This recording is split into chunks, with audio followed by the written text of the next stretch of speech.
Comme a tenu à nous le rappeler le prince souverain dans ses vœux pour 2018, nous habitons un pays dont l'originalité est une des forces. Et effectivement, sous l'impulsion de nos princes souverains, grâce au travail de nos aînés et à la stabilité de nos institutions, nous bénéficions d'un système économique et social tout à fait exceptionnel. Et en tant que candidat aux élections nationales, il nous appartiendra non seulement de pérenniser ce modèle, mais partout où cela sera possible, de l'améliorer encore. En matière de prestations, donc Claude, qui est là,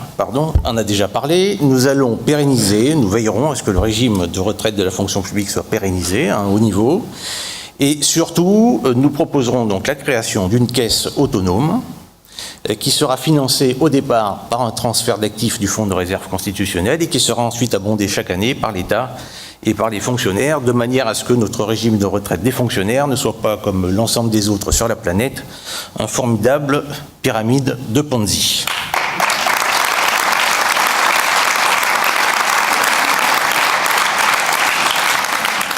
Alors pour ce qui concerne l'excellence et l'exemplarité qui doivent guider chacune de nos actions et qui personnellement a guidé la plupart de mes actions dans ma vie professionnelle en tant que chef d'entreprise, nous veillerons à l'amélioration de la lisibilité, de la transparence et de la constance de notre politique, de notre comptabilité publique. Alors bon, c'est un terme un petit peu compliqué. En clair, aujourd'hui, la présentation comme la gestion de nos comptes publics sont basés sur un cadre qui est largement non écrit et donc qui permet des interprétations de toutes sortes et des modifications de méthode au fur et à mesure qu'un conseiller change ou qu'un ministre change. Bon. Autrement dit, nos comptes publics sont justes et sincères, c'est un fait, mais ils ne donnent pas une vision exacte de notre budget et surtout, ils ne donnent pas une vision exacte de nos marges de manœuvre qui sont considérables et qui pourraient être utilisées à financer un certain nombre de mesures beaucoup plus utiles que certaines qui ont été prises récemment. Parce qu'il y a un point qui est tout à fait important, qui est que le budget de l'État est un outil politique, avant toute chose, et c'est un outil qui est au service d'une politique, et c'est-à-dire donc d'un projet public. Ça, je crois qu'il ne faut pas l'oublier.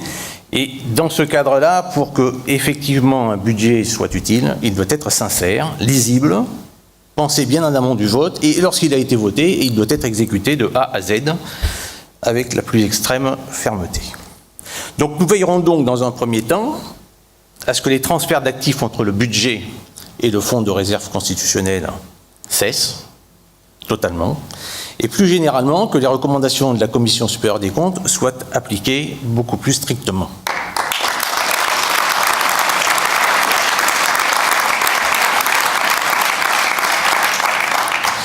Je crois que vous l'avez compris, je suis un tenant de l'orthodoxie financière.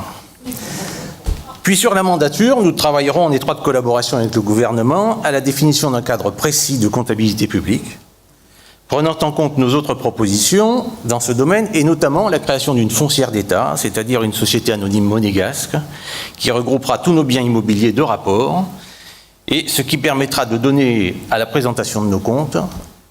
la constance qui lui fait défaut aujourd'hui, il faut bien le dire.